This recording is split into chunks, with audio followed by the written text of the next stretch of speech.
पोनियन सेल्वन का trailer release हो चुका है। मणिरत्नम की आने वाली अगली फिल्म है। बेहद भव्य नजर आने वाला ये ट्रेलर फिल्म को लेकर और भी ज्यादा एक्साइटमेंट जगाता है। साथ ही इस फिल्म ने इतिहास के कुछ पन्नों पर भी नजर डाली है। आपको बता दें, इस फिल्म में चोल साम्राज्य का जिक्र है और ये फिल्म मूलतः कल्कि कृष्णमूर्ति की किताब पर आधारित है। किताब के अनुसार फिल्म में भारत को एक करने वाले चोल साम्राज्य की कहानी बयां की गई है। इस फिल्म में एक्टर विक्रम, कीर्ति और ऐश्वर्या राय हर सीन में धमाकेदार साबित हुए। अगर इस फिल्म के ट्रेलर को लेकर आपके मन में भी उत्सुकता है तो चलिए आज इस वीडियो के जरिए जानते हैं इस साम्राज्य के बारे में। चोला डायनेस्टी की स्थापना। चोल साम्राज्य के उदय का काम 872 ईस्वी या फिर इसके आसपास का वक्त माना जाता है।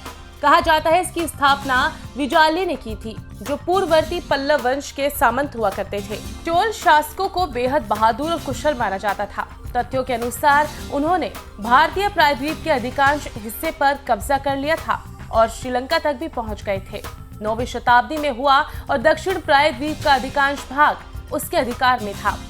चोल राजाओं ने श्रीलंका पर भी जीत हासिल कर ली थी और मालदीव द्वीपों पर भी कुछ समय के लिए अधिकार दर्ज कर लिया था।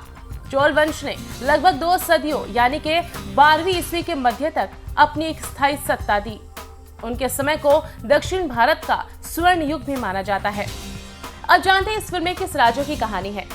चोल साम्राज्य के 200 से अधिक वर्ष के इतिहास में कई प्रतापी राजाओं का जिक्र है। इन राजाओं में राजराज वन को सबसे अधिक प्रतापी माना गया है। कल्कि कृष्णमूर्ति की किताब पोनियन सेल्वन में राजराज के शासनकाल और उनके बड़े भाई आदित्य II की कहानी खुलती है। कहा जाता है कि राजा राज ने ही श्रीलंका की सेना को हराकर चोल साम्राज्य की सीमा सागर के पार बढ़ा दी थी। गौरतलब है कि जब कल्कि ने अपनी किताब लिखी थी तो उन्होंने इसे फिक्शन हिस्टोरिकल नॉवेल कहा था, यानी कि इतिहास की पृष्ठभूमि पर लिखी गई काल्पनिक कहानी। ये तो फिल्म देखने के बाद ही पता चलेगा कि इसमें इतिहास को कितना रखा गया है, लेकिन ये फिल्म चोल साम्राज्य के इतिहास को कहीं न कहीं खोलती नजर आएगी।